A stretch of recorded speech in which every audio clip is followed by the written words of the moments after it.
I grew up my whole life. It was going to get hotter, and we would have no more sea ice. We'd have no more snow. Adapt 2030 Mini Ice Age Conversations covers changes in our climate due to a new and intensifying grand solar minimum. In the media, overlooking, downplaying, or burying cold weather changes occurring on our planet. This is in order to keep the global warming agenda steaming full speed ahead. I do this podcast and radio program because we need to begin conversations on how to adapt our food growing strategies long before 2030 as agricultural zones shift, affecting global crop output, but very few mainstream media outlets are talking about the most important issue of our time, cold weather crop losses. Our sun is going through a 400-year cycle, which has effects on our weather patterns as our magnetosphere weakens and the jet streams go out of flow. It's not CO2, it's not you, it's the sun. Are you ready to thrive in the Grand Solar Minimum? Then join me for Mini Ice Age Conversations. I'm your host, David DuByne.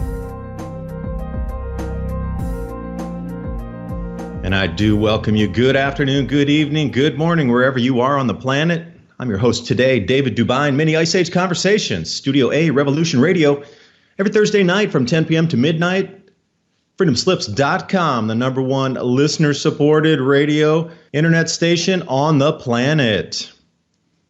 Wow, what an uptick in terms of geopolitics, weather-related instances, and also crop losses reported across our planet.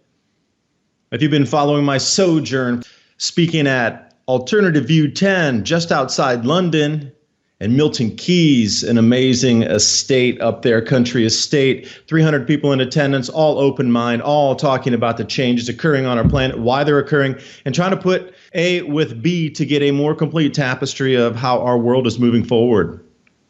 As well, Denver for LeakCon 2019, where an enormous amount of open minds, again, coming together to discuss the changes in the Grand Solar Minimum, how this is going to affect our food production, how governments are posturing as they also know what's happening. Now, through these last 2 weeks, there has been a definite ramp up in terms of what's happening around the planet with saber rattling, trade deals, which I wanted to cover in depth today since I just returned out to Asia. And it's the number one thing people are talking about is how decimated China will be by this Huawei, as well as other companies affected during this complete embargo of technology sourced created in China. That's basically a large spy network grid, which we put out ourselves. How is that? The weather ramp up. I wanted to talk about Denver too, because I was stuck in that snowstorm as we sat on the runway, and the behavior of the airlines to try to take responsibility for the delays was appalling, absolutely appalling, in my personal opinion. You can agree or disagree after you hear what I have to say about that. Also, China coming out with hundreds of thousands of greenhouses that are just spotted by satellite. They've been preparing for the food shortages as well. UK government embroiled in its 5G rollout with mass protests, headed up by Ian R. Crane and others in attendance at Alternative View. I'm so happy I learned about 5G and what's happening with the integrated EU Defense Force.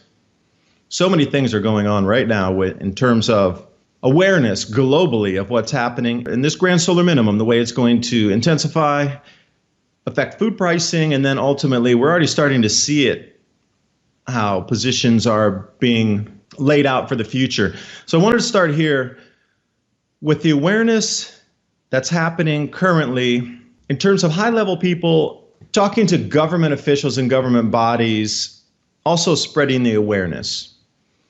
So if we come over here to electroverse.net, I came to this site drawn in by Dr. Patrick Moore of the Greenpeace founder fame. We know who he is. Dr. Patrick Moore started Greenpeace, was so disillusioned with how it got hijacked politically that he decided to move on and spread his own message, disenfranchised by the Greenpeace movement itself, how politicized it became and a political weapon for the movement of CO2 taxation. And speaking of cycles, life and death rhythms of ancient empires, climatic cycles influence rule of dynasties, a predictable pattern of religion, war, prosperity, and debt. This book available on Amazon. The Life and Death Rhythms of Ancient Empires outlines the flow of history from 3000 BC into the Wolf Minimum, 1400 AD, identifying factors causing the rise and fall of dominant cultures, which then could be roughly forecast in terms of hundreds of years. A review of ancient history provides the basis for a glimpse into the future. This century's global temperature increases, which so excites environmentalists, can be shown to be part of a 1,000-year climate cycle. Research has shown that periods of hot and dry climate or cold and dry climate have effects on human behavior. Dominant, prosperous societies have occurred at roughly 200-year intervals, which can suggest timelines for societies into the future, enabling a forecast that the USA might lose world dominance in 2040. If you want to support this broadcast, click the link in the description box to explore more about life and death rhythms of ancient empires and climatic cycles influence rule of dynasties. It's available in both paperback and Kindle versions and lays out succinctly where we're going in the next 20 years in terms of the Grand Solar Minimum. Good move, Dr. Patrick Moore. I'm a fan. Thank you for putting out the information. If you are listening or if this ever does get back to you, thank you for taking a stand against weaponization of climate movements. So he's coming out talking about the Grand Solar Minimum at the Water, Oceans, and Wildlife Subcommittee hearing in front of Congress in the United States. But what he's coming out telling us, telling the subcommittees in the United States Congress, that there is a huge problem coming up. It's not CO2 levels. It is declining magnetic field on our planet, declining solar activity, and the amount of food we're going to grow is not going to be enough to support the population on the planet.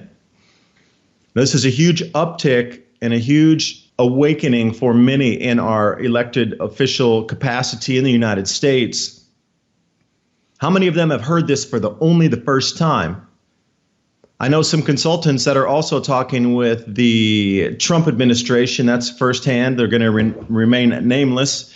But I know for sure that they are also explaining what's happening with this switch into a cooler climate and the amount of food we are going to be able or not going to be able to produce from this point forward. So there's a lot of large, let's say, institutions in on it now.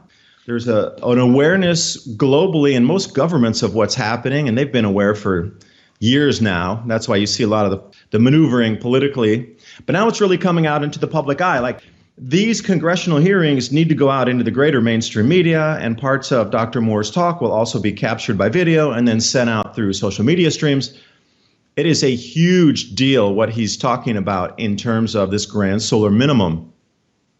Going directly against NASA's observations, conclusions that we're going to continue warming, yet he dug out a whole bunch of temperature records that NASA had themselves put out with the thermosphere, the troposphere, and then ground temperature showing a cooling trend over the last 10 years. But when they were on the stand, they're like, no, it's getting warmer. And then the whole set of other variables came out with Dr. Patrick Moore showing them their same data. And then suddenly they're like, well, not. They're stepping all over their own tongues to try to explain why they didn't have the data. Yet Dr. Moore had the data from their own organization and agency. So it created a scuttlebutt inside the hearings.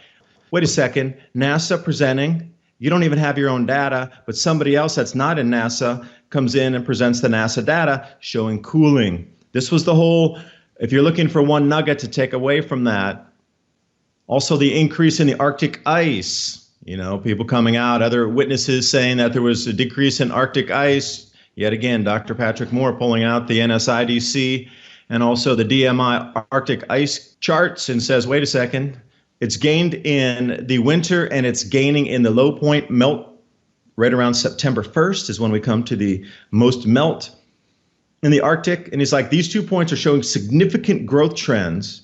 Yet right now, when we come into spring, moving into summer, Arctic ice is decreasing. So everybody's jumping on that to prove that the Arctic ice is decreasing due to global warming. Yet when you look at the periphery seasons, those are massive increases. So the postulation is, as we get into the winters and the falls are going to be incredibly cool, and those seasons are going to extend out, and the water from the Atlantic Ocean pushing under the Arctic ice cap is responsible for the ice growth. It's not CO2 It's not you. It's the Atlantic multidecadal oscillation on its 60-year cycle. And these next 30 years, the water's going cold, cooler. Yet somehow they're going to want you to pay taxes to try to fix the ice. And I personally don't know about all this CO2 tax. You know, they want you to pay to fix and replace more sea ice. And they want you to pay CO2 taxes globally and then go up and fix the jet streams to make them to come back to normal. I don't understand how they're going to physically be able to do that, regardless of the amount of money in their coffers. Systems change. It's a cycle. It's difficult to put it back in place, and I don't think they really could. Anyway, that's a thing to watch, and the thing to watch on top of watching that is how the media is going to bury his testimony so it doesn't get out. Because if it was anybody talking about global warming, this thing would be front page news. This witness testified. It's like the number one person on the planet. We all know this person, Dr. Shama, you know, whoever it might be. And that's the thing they're going to run with if it's global warming. And no, I'm not going to call it climate change. And no, I'm not going to call it climate extremism because it was a bait and switch. Now, when I was in the UK, guess what? The Guardian came out with a new article saying the lexicon of the global warming, slash climate change, slash, it needs to be new wording to describe it as climate extremism. Now, I'm really interested how they put a terrorism, extremism verbiage mixed in with climate amplification. And I like how they're using political extremist words now in the climate debate, how they just move the lexicon over. Climate extremism, climate extremes. These are the two new words that if you're a writer, by the way, FYI, you're supposed to transition to using these new words. Although in the article it says, well, they're not forbidden. We won't forbid you from using the word climate change. And I'm like, well, thanks, freedom of speech deciders out there. I'm so happy you let us still use our own words and choose our own words and still maybe print some of our own thoughts. Maybe, but in the future, maybe you won't be able to. But the Guardian article on how to change lexicon to talk about global extreme weather versus climate change, which is the bait and switch. Again, what they told us global warming. I grew up my whole life. It was going to get hotter and we would have no more sea ice. We'd have no more snow. Gore assured us in that movie, Inconvenient Truth, that our children would never know what snow was again. I am sure you remember that quote. As CO2 levels approached 410 parts per million, we would have no more sea ice. We could go barbecue on the Arctic coastline. Yet the sea ice is increasing and the snow is at an all-time record level right now. It's still snowing in Arizona, and Morocco, and Algeria, and many other locations across the planet in the Northern Hemisphere where we should be going into summer, and then all-time record cold and snows down in Australia and New Zealand and South Africa. Oh, how I forget that. Yet I thought we were not supposed to ever see snow again. Yet here we are, record snows almost, just a week before summer in the Northern Hemisphere and the last week of summer in the Southern Hemisphere before they actually transition into autumn, 1 week away. So it's still summer and snowing in the Southern Hemisphere. So I wonder how the media is going to try to, explain this away because there's more snow forecast all the way into mid-June across the United States and parts of Europe. How do you think they're going to explain that away? The same way they're trying to explain away and just bury Dr. Moore's testimony in front of the U.S. Congress because it's too inconvenient. It talks about things we don't want to talk about. The wrongness of the science, the wrongness of the global taxes that we've been fed forever, and the repercussions of now dealing with a non-settled science as we move into the depths of this grand solar minimum brought on by the sun, not CO2. So how are people going to react to that? Mentally, they've been brought up for 50 years, global warming, and then suddenly everything's changing at the moment. And you've been lied to about the settled science. There's been so much unsettled science. That's why the funding continues. If it was settled, we would need no more research. Come on, really? If it's settled and it's done deal, why would we research anymore? We shouldn't. We should have just stopped all the funding right then. But they keep asking for more funding, greater funding, because now since the /global warming amplification, whatever they call it now, weather extreme, I don't even know what. I get lost in the lexicon change because we've had 5 lexicon changes or word changes on how to describe the same thing, especially in the last 10 years. It was fine. It was global warming. And then suddenly we had to change it. Climate change, climate extremes, climate extremism, whatever lexicon or words to use if you're a reporter in there. In this New Guardian article, when they talked about changing the words to use climate extremism or climate extremes, they also reiterated, don't debate anybody who doesn't believe in CO2 at all. Don't give them a stage. Don't talk to them if they talk about the sun. Try to use words to, make them look silly in the way they described how to write with quotation marks and things around it to try to diminish, quotation marks, the message. So it's in overdrive now, but the extremes are so intense and the amount of crop losses reported across the planet, I'm sorry, we're at the rollover point here. And as I've talked about since the beginning in the inception of my Adapt 2030 channel on YouTube and Mini Ice Age Conversations podcast, which I also host 3 times a week, I had said again and again and again, the closer we get to the crop losses to the point where it's going to cause civil unrest with rising prices, the more you're going to see saber rattling, incredible government-to-government push and shove like they're going to go to war. I kept saying that. I was talking about protectionism, where countries will start to cut imports, cut exports to get their citizens prepared for not having goods and services preemptively. And the amount of fiat currencies collapsing and a lot of political instability as we move forward to explain away the non-availability of different goods and services just because the economic system has its woes, if you will. This would be marching lockstep with the crop losses. And here we go. This is the first major year we're not going to be growing enough corn on the planet.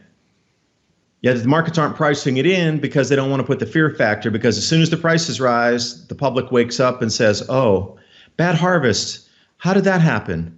Maybe I should do my own research. Now, the majority of people not doing their own research is still going to remain high.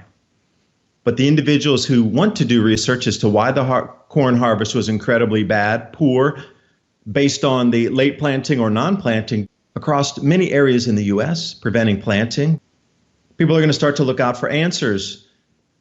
Even if another 5% of Americans look out, or 5% of citizens globally delve into the reasons that their own individual crops aren't being planted or lost in their own individual countries, that would be the catalyst for the 100th monkey effect and the Great Awakening. And they're trying to prevent that, because the Great Awakening means the great decline in the global economy as people start to shift their spending patterns to get ready for these changes. And they're going to do everything they can, take you kicking and screaming the other direction, to pull your money out of the banks, to sell off your stocks, to be able to get money to prepare for these events. They're going to do everything they can to assure you that it is stable, everything shall remain stable, and do not look either right or left, and let's put more horse blinders on you so you continue status quo. Because the last thing they want is an awake and aware populace to spread more information amongst friends and family about what's going on. I was so blessed and so thankful to be able to attend these last 2 conferences where there were an enormous amount of aware people of what's happening. And instead of talking about politics or anything like this, what they did talk about, the general discussion was, since we're awake and we understand these changes, how are we going to prepare for it? And how can we get groups of people to share information on preparing? This is the complete opposite of what most organized governments want you to do, because it's all about the money. Keeping your money in the bank so the system can continue. TrueLeafMarket.com. I really want to talk about growing your own food, which will be a necessity moving forward. There's so many ways that we can go about growing different types of vegetables that we're going to need. Microgreens are incredibly nutritious. They're super fast to grow. In less than a week, you can have something that you can eat. Also, sprouts. We can get those a little bit taller, a little more dense, a little bit larger volume on the vegetation mass coming off of there. So how do you know what kind of sprouts to grow? How about wheatgrass or herbs? What about different types of herbs that we can add to our foods? Now, what I just described to you, there's a full range of starter guides there at TrueLeafMarket.com for you to take a look at.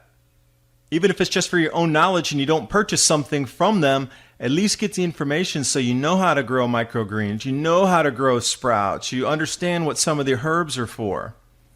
TrueLeafMarket.com. Use the link below and give yourself the gift of organic and heirloom seeds.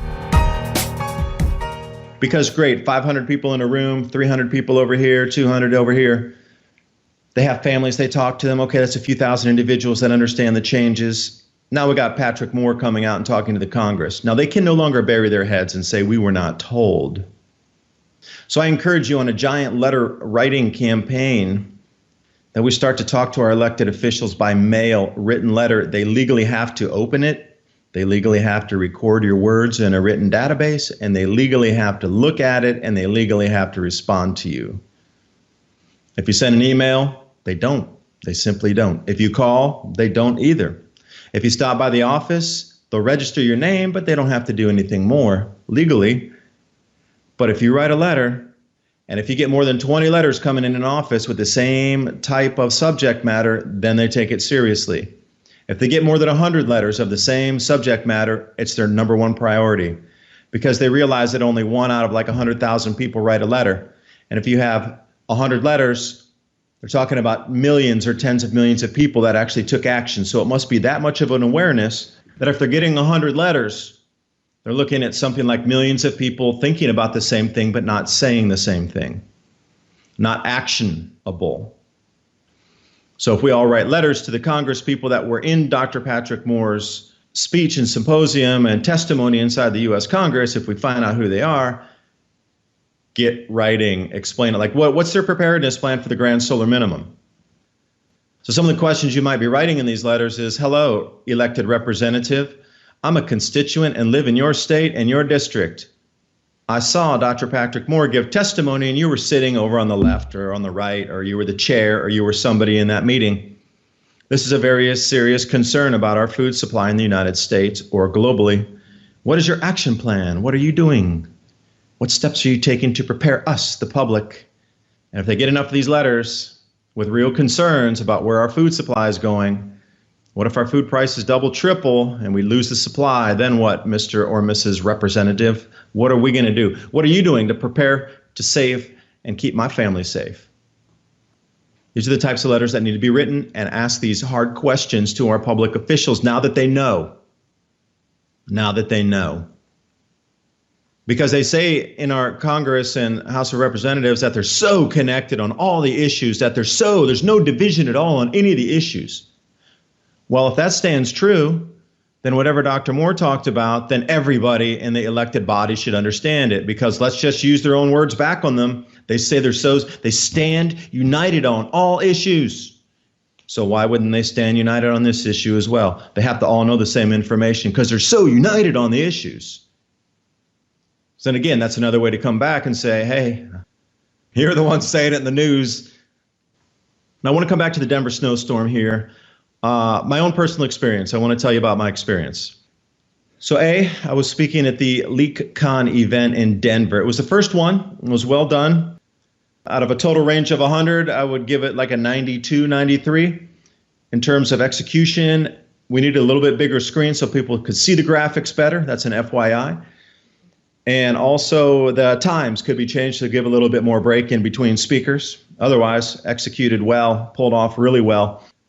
And the amount of network was excellent because there were interviews going on behind the scenes with anybody podcasting after information was given. Even others that were at the hotel that weren't in it just came by to ask, what's all this stuff? I never saw about Grand Solar Minimum. I never heard about global cooling. I never heard about crop losses. What are you guys talking about?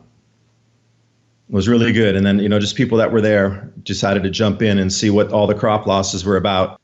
Christian Westbrook, Ice Age Farmer, laid down a heap of new information for us about the way the governments are going to try to control the food supply moving forward and how they're going to continue to try to spin the narrative on there's always enough food. Don't worry about it. Just go back to sleep, pay your tax, go to work, don't ask questions.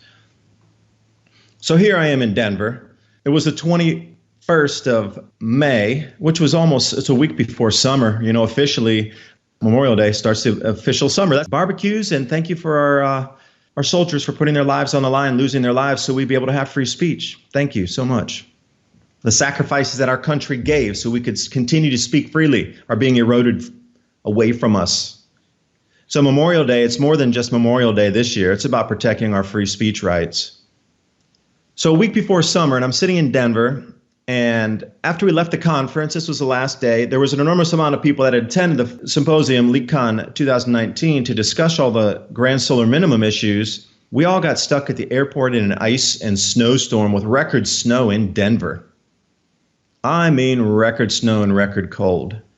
So I'm sitting on the airplane there, and the de-icing crews were nowhere to be seen. All the trucks were put away in storage. And then when they did get out, they had a couple heavies, A360, Boeing, huge monster planes out there. They kept running out of de-icing fluid. So the trucks would barely get enough fluid in there just to go out and try to make it look like they were doing something, and then they would run out of fluid. And then you'd have nobody out there on the planes for 20 minutes, and then our pilot kept going, if we don't get de-iced in the next 15 minutes, we're going to have to return to the gate, because we sat out on the tarmac there for at least 2.5 hours waiting for de-icing. We could see the big jumbos being de-iced next to us, but man, it was slow. I have been flying through Cleveland. I've flown through Chicago. I know exactly what it's like to fly through Denver. I've been in some cold places going to university and flying around in cooler climate. Oh, JFK, for example, snowstorm. All right, you understand how quickly de-icing works, and when they're out there doing it, the liquid's heated anyway. This time it was cold liquid. Secondly, they ran out of de-icing liquid the entire time. Every truck was just repeating and repeating, which is like trucks would run out, they'd scurry back and try to get liquid from somewhere, de-icing, and come back out and start again. Well, some of those planes had to be de-iced twice. And as we sat there for over 2.5 hours, the pilot kept coming on, which was nice, to tell us what was happening, about every 15 minutes. I'm sorry, we're delayed, the de-icing crews are behind. And he was very forthcoming and say, well, they're running out of fluid and they need to return back to the station to go get more fluid. But then he also said one quirky thing. This is the pilot talking to us inside our aircraft there. He said, well, I'm sorry for the delay, but the trucks were put away and they weren't really aware and understand the density. We were caught off guard too. We didn't know it was going to snow this much. Please, accept our apologies and, wait for the crews, because, they're bringing the trucks out as they get them out. And I thought that was really strange that the de-icing crews were unaware that the snowstorm was coming, or perhaps they knew and they didn't think it would be that big. Because whatever the weather forecasts were, even in Denver, I saw flurries, and then there's the record coming down on the ground up there. So whatever was they were telling the airport to flurries completely delayed hundreds of flights, and they canceled an enormous amount as well, too, because the de-icing gear wasn't there, and they ran out of fluid at the airport. They literally ran out of de-icing fluid at the entire airport, which is understandable because we're going into summer, so they wouldn't have all the trucks ready. They sure wouldn't have a full capacity in their tanks of de-icing fluid to then fill those trucks. That's, in turn, why I see there were so many delays out on the tarmac. And here's the kicker. It was full-on human error with this thing. It wasn't weather delay. It was full-on human error because they weren't prepared for the snowstorms and the forecasts were incorrect. Fine, deal with it. But when we fly into LA 3 hours late, and then everybody missed every connection, so we had a huge line of people waiting to try to rebook flights, get flights moving forward. The extremely rude and very unsympathetic Delta ground staff, Delta Airlines, I'm talking about you all, from Denver over to LA, these were the most, I'm going to choose my words carefully here. These people did not want to help at all when we got there. It was like, it's weather, no hotel for you, get out of our way and go book it with another airline because you're wasting my time. Now, next is pretty much the way it was dealt with. Delta Airlines.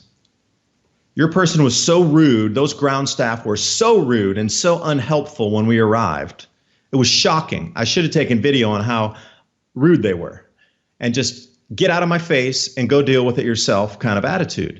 And I said, well, it's obviously ground staff and ill-prepared ground crew that was trying to de-ice the planes. It was not weather, it was human error that caused the delays. If they would have been in full running operation and mode like the middle of winter at Denver, those planes would have been de-iced in 10 minutes and we'd have been on our way. Not 2.5 hours sitting there waiting to maybe turn around on the tarmac because they couldn't get off the ground in 3 hours. That is complete human error. And I know what it was? They listed it as weather delay, so there's no culpability for them. And then he says, well, it's not our fault. You booked with a different airline over there back to Asia, so go deal with it. And by the way, it's like 1 a.m. and everybody was getting off work. And I was so lucky that there was one girl left in the office downstairs for the airline I was flying back to Asia. And she was able to help me rebook my flight. So after I finally got rebooked, it's like 2 a.m.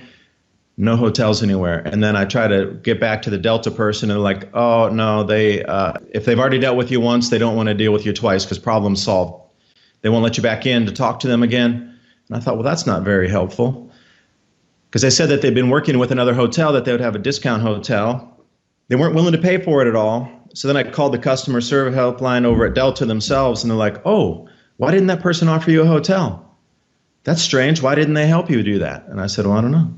They just kicked us out the door, basically. Move on, not our fault. Move on, move on. In terms of customer service, that was like a -5 out of possible 10. So anyway, I had to go in and get my own hotel in the middle of the night in LA. Nice. I love being in LA in the middle of the night where you don't know where you're going. That's real safe. But then the customer service said, well, we'll pay for the hotel, but we'll get you reimbursed in like 60 days or something off your credit card. I'm like, well, great.